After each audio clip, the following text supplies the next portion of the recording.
it's nice to see you here today, Cheryl. For our students who are listening in, Cheryl is one of our teachers, and she teaches mindfulness meditation at Vermont Insight Meditation Center and Northampton Insight. She's a master gardener and master composter. I didn't know that was a thing. As well as a graduate from Spirit Rock's Community Dharma Leader program. Today, she's here to share practices with us, so thank you so much around the holidays and giving, and we can't wait to listen. So thank you, Cheryl. Okay, thanks, Georgiana. So I thought let's start with just being right here with the present moment. Taking a few breaths. Sitting, and notice that you are sitting.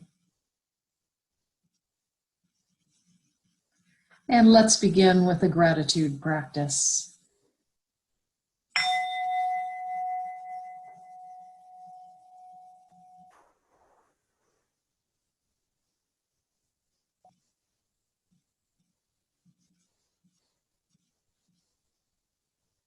Expressing gratitude.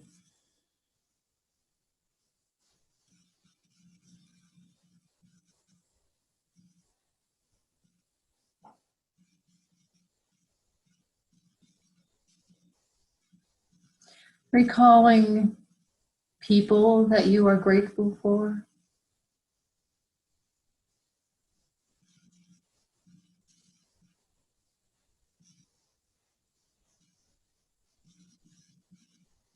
Situations in your life that you are grateful for.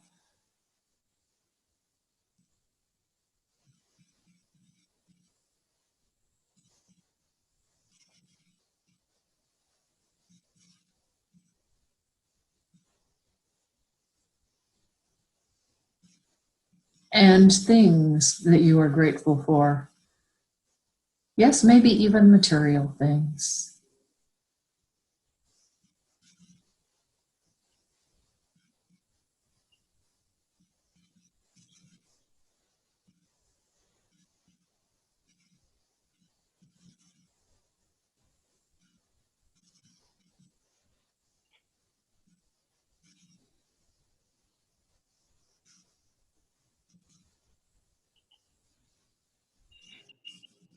Now taking one of these gratitudes and really rolling around in it for, say 30 seconds.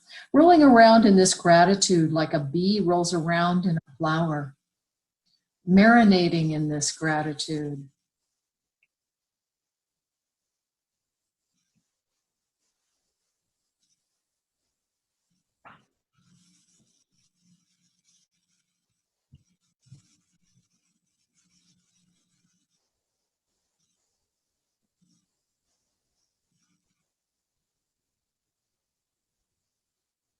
And of course, the puppy mind will go chasing after some other thought. Bring the mind back to this one gratitude.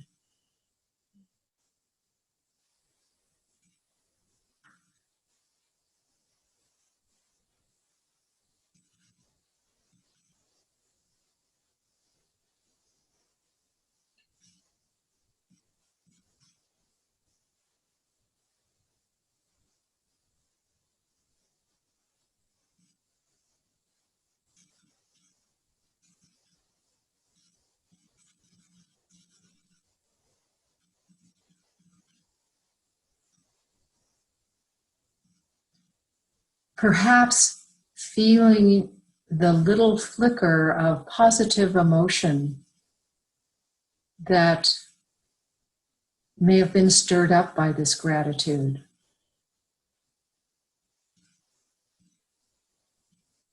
And if you do happen to feel in the body some little ember of positivity,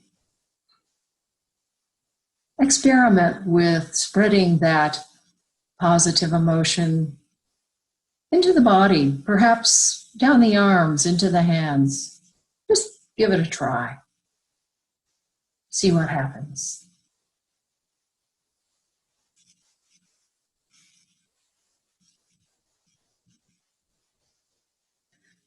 And if there's no feeling of positivity, that's fine too.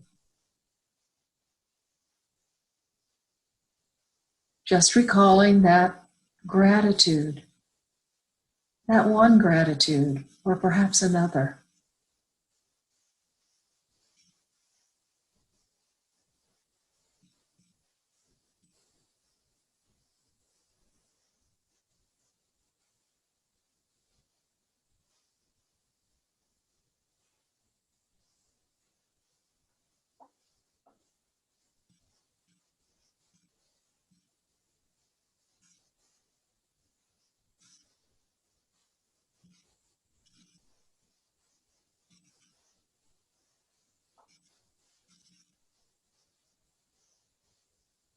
So what we are doing with this focus on gratitude is rewiring our neural networks.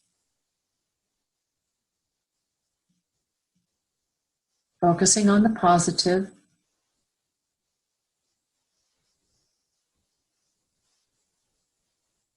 perhaps even feeling positivity. What would you call that sensation?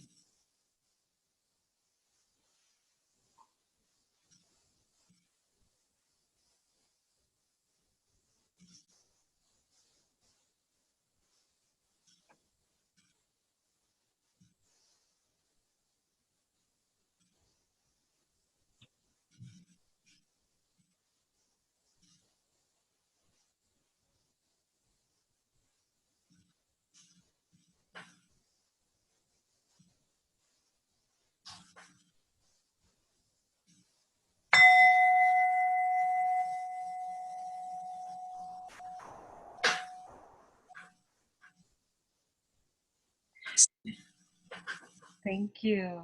Yes, you're welcome. So one of the reasons that we are focusing on the positivity of gratitude in this one, gratitude is usually fairly easy, sort of like counting our blessings. And this is part of how we rewire the neural networks. Perhaps you've heard that little saying of the neuroscientists that the mind is like Velcro for the negative and like Teflon for the positive. This is one way in which we practice feeling into that positivity, because otherwise the mind so easily goes skittering off into the next difficult thing. And of course, that's the way we are wired. We are wired to focus on the negative. So of course, that's what happens. So it's a little challenge exercise, a little experiment, just to check in and see what does positivity feel like, and can I marinate in it for 30 seconds?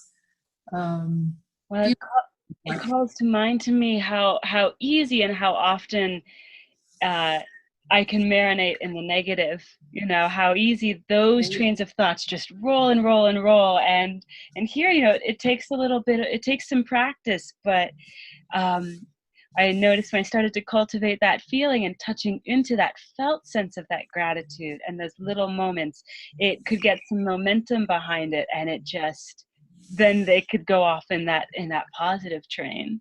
Yes, yeah. So what did you notice, Georgiana, if you don't mind sharing?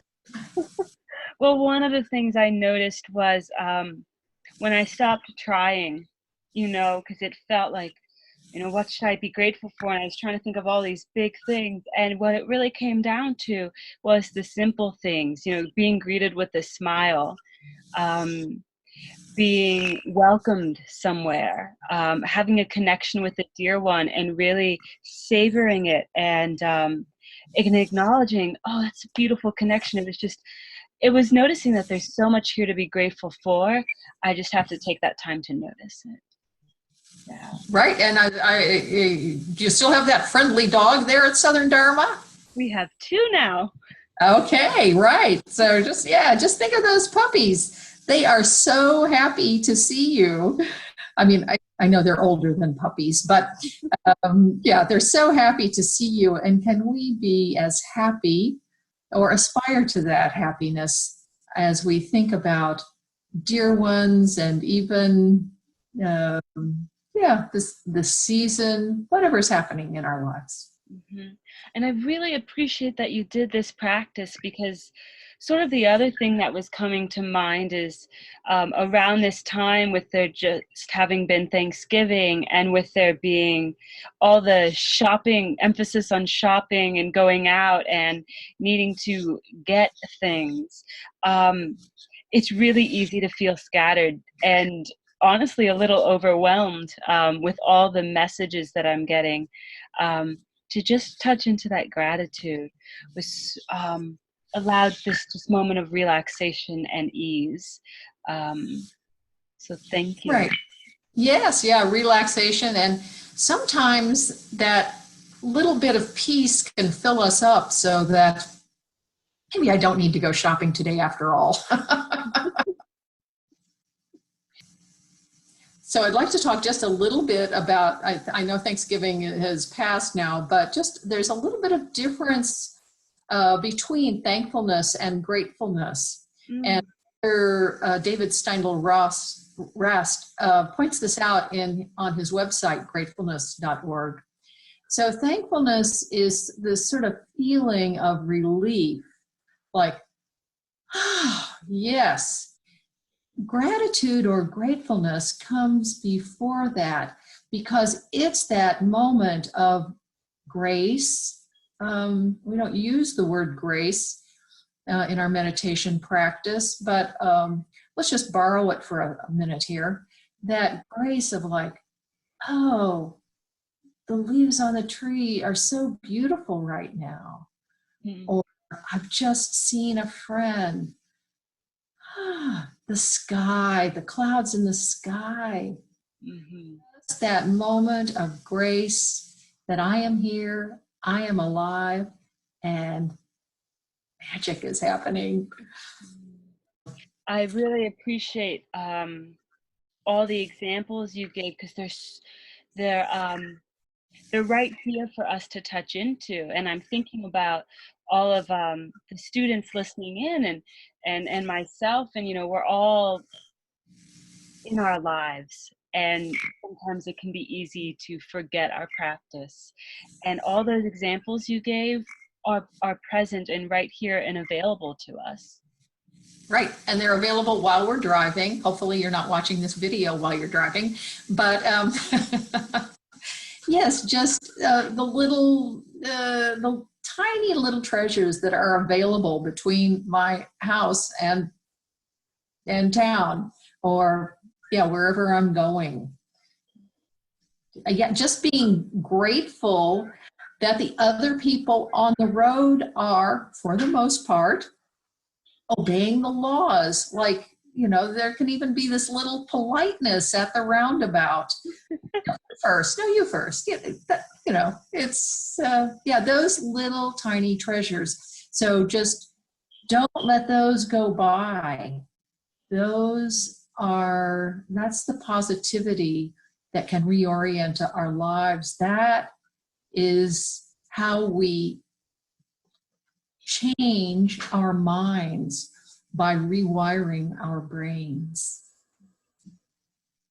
Well, thank you for this rewiring for My pleasure. today, and for all that are listening. I want to mention to our students who are listening, if you have connected with Cheryl here today, to please go check out her website, meditativegardener.com. Right? Right. And my blog, themeditativegardener.blogspot.com. And the easiest way to get that is to like The Meditative Gardener on Facebook, or my newer book, Garden Wisdom 365 Days. So that's a daily inspiration of mindfulness in the garden, which is one place I like to be. I love that blending of life and practice in the garden.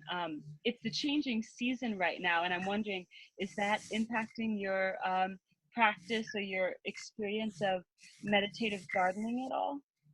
Oh, definitely. I was at a retreat a couple of weeks ago, and I like to do the 5 daily recollections. I'm of the nature to grow old. I'm of the nature to become ill. I'm of the nature to die. Everything I cherish will change and vanish, and karma is the only thing I own. And since I've been doing these practices for some years, it's good to refresh them once in a while. And in this fall season, what really struck home for me was I am of the nature to deteriorate. It sort of summed up aging and illness all in one word. The trees out there, the leaves on the trees have deteriorated. Now they're on the ground, deteriorating further. And of course, sometimes it's noticeable that the body is also deteriorating. And it's really most helpful for me in thinking of my loved ones, my sister, my brother. It's hard to watch people you love deteriorating, and yet it happens. Mhm. And, I was very humbled the other day. I was doing that practice as well, the 5 recollections, and was driving along the mountain, and we'd had a lot of rain. If you've been here, it gets rainy sometimes. And I was driving to our morning sit, and I had to stop because there was a tree in the middle of the road. The rain had washed it right into the middle of the road, and it was a young, strong tree. And it made me think of those recollections, because I'm young, and it's easy to stay focused on my strength and youth. And that was that reminder, that humbling of my human nature, no matter what our age, that is still a practice to tap into and remember. Right. Well, and the road up there, West Road and Dharma Path, they are of the nature to deteriorate. As we have all experienced driving up that road with our hands on the steering wheel. Yes. Well, thank you so much for a beautiful Dharma conversation today. And Yes, you are welcome.